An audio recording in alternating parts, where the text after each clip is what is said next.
Defining progress as a fundamental law of the universe is an accounting fraud.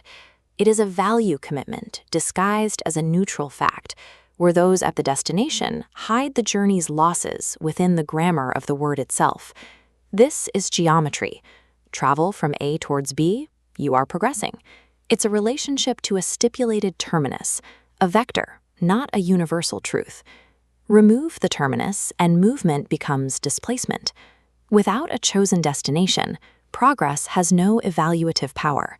The evaluative work is performed by the choice of destination, which remains hidden behind the logic of the vector. Progress describes movement relative to that choice, masquerading as a discovery about the world.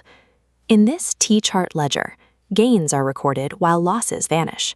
Foreclosed alternatives have no category. They do not appear at all. Even lower infant mortality requires a prior commitment to a welfare frame. Apparent objectivity collapses once that value commitment is made explicit. This diode circuit schema represents civilizational transit. Like a hunter-gatherer society absorbed into modernity, it permits movement in one direction only. Return is unavailable because the passage dismantles previous equipment. Centuries of knowledge disappear in a single generation. Consider the transition from physical maps to GPS navigation. Apply the ledger and the diode concepts here. Identify which cognitive capacities were dismantled by this transition, and how the losses might be excluded from the standard narrative of convenience. Civilizational survivorship bias dictates that we assess what was lost using the very records and criteria of the framework that survived. The instruments used to measure the loss are themselves products of the transit. The appearance of voluntary adoption often conceals structural coercion. In an asymmetric environment, a society with spears forces its neighbors to adopt or be absorbed. The arms race is a compulsory restructuring of the game, where the previous equilibrium becomes a failing strategy. This logic reaches into the level of thought itself. To resist domination effectively, the oppressed must acquire the instruments of power the dominating system recognizes. Frantz Fanon's decolonial arguments provide a stark example of this necessity. Fanon wrote in French, utilized Hegelian dialectics, and drew on the existentialism of Jean-Paul Sartre. To be heard by the system he opposed, he had to internalize its logic and operate on its terrain. The transit is so complete that even the vocabulary of liberation belongs to the colonizer's toolkit. The poodle does not register its condition as a loss because the capacities required to experience that loss, hunting repertoire and pack cognition, were bred out across generations. Domesticated cognition lacks the reference point required to perceive its own reduction. These asymmetric environments permanently restructure the user's possibility space. Once you enter the grammar of the winning system, the ability to conceive of an alternative is dismantled.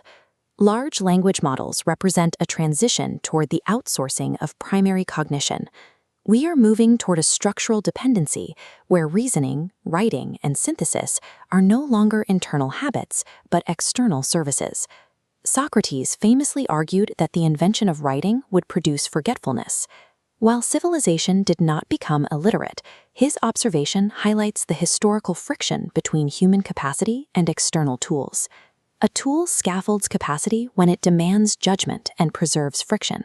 It causes atrophy when it substitutes for the struggle.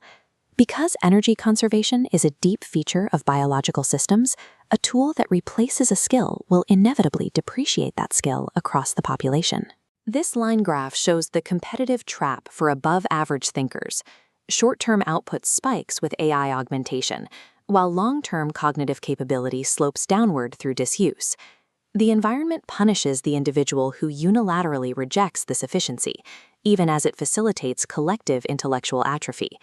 Individual rationality is resulting in a structurally compelled loss of capacity. Those most equipped to articulate the risk are the ones most exposed to the pressure that ensures the transition continues. Progress is the name the winning terminus gives to the irreversible transit that produced it. It is a retrofitted justification presented as an objective fact. Analyzing societal advancement requires evaluating three features. Identifying the terminus reveals the unstated destination. Finding the missing column exposes the frameworks excluded from the assessment. Spotting the diode uncovers the cognitive equipment dismantled during transit. This diagnosis names the concealment inherent in progress talk.